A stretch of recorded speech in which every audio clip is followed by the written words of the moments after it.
Hello, my name is Anders and I'm from SaxWorks. The other day I was watching one of Matt Storer's great videos on Repairman's overview about tone holes. And I got to talking to Matt about the hassle of working with rolled tone holes. And he actually told me that he normally doesn't level a rolled tone hole because he's afraid of bending the material or getting dents into the tube.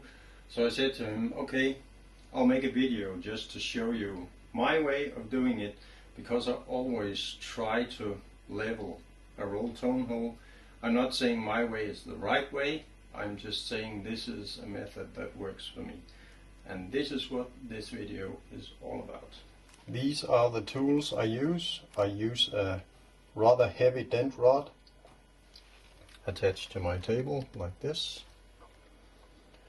I use a plastic mallet, I use a leak light, and sometimes I use a bent dent rod, and I use this.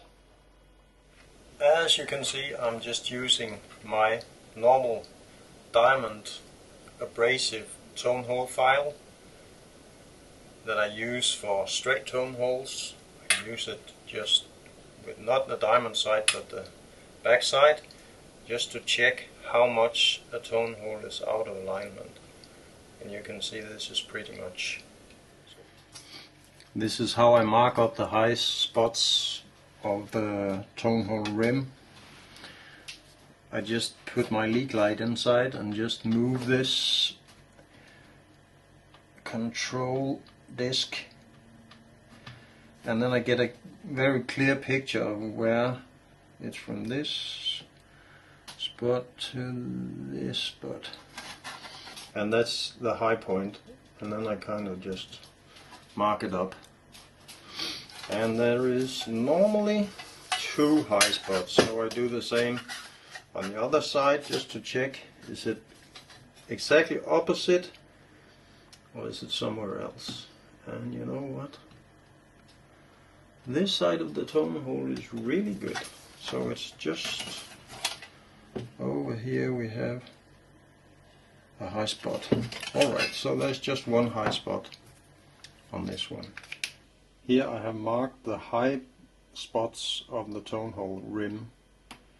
It is here and it is here. It's wider here, meaning that this is more flat and this is more pointy. So here I just have to work in a very narrow area, and here I have to work in a wider area. It's important to get a feel of what's wrong with the tone hole. Now there are 2 ways to go about it. I could start tapping this down slowly, which I will do, but as you can see there's a lot of material here and it's quite hard to push this amount of material down. It's easier to lift this part of the tone hole because it is thin and the edge is very easily pushed just a little bit up without damaging anything. You don't want to damage the inner rim here. This needs to be intact and you cannot make bumps in it. That would be a big mistake. So you want to try to avoid that as much as possible.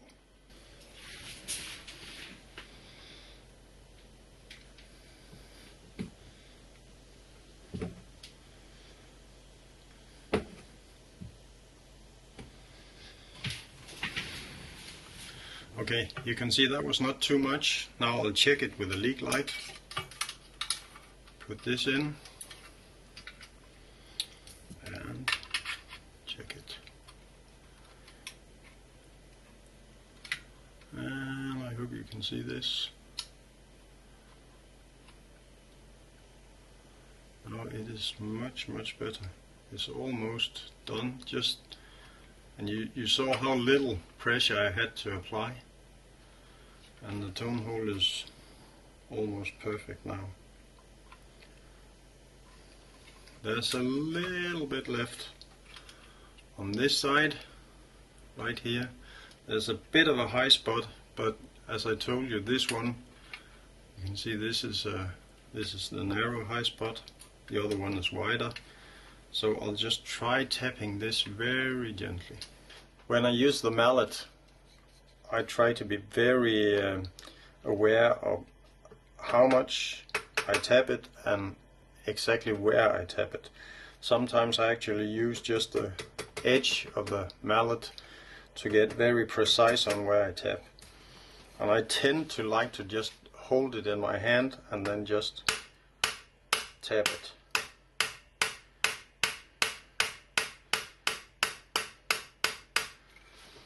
And normally it doesn't take that much to get it right.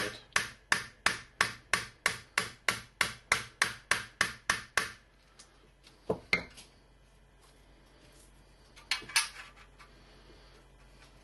let's check it.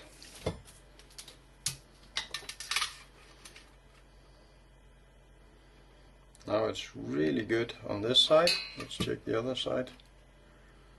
It's just absolutely perfect. I hope you can see this, folks. See? It's now I just push on the middle and there's no light coming out. And the other side, no light at all. Well, I hope you learned a little trick that you can use. I hope it was useful. Try this out. If you like it, you can just use this technique or find your own that is even better. This works for me and it makes installing the pads so much easier. So, as you can see, not a lot of time spent on each tone hole. I don't think I use more time on a roll tone hole saxophone to level the tone holes than I do using traditional diamond files and straight tone holes. So try it out. Thanks for watching. I'm Anders.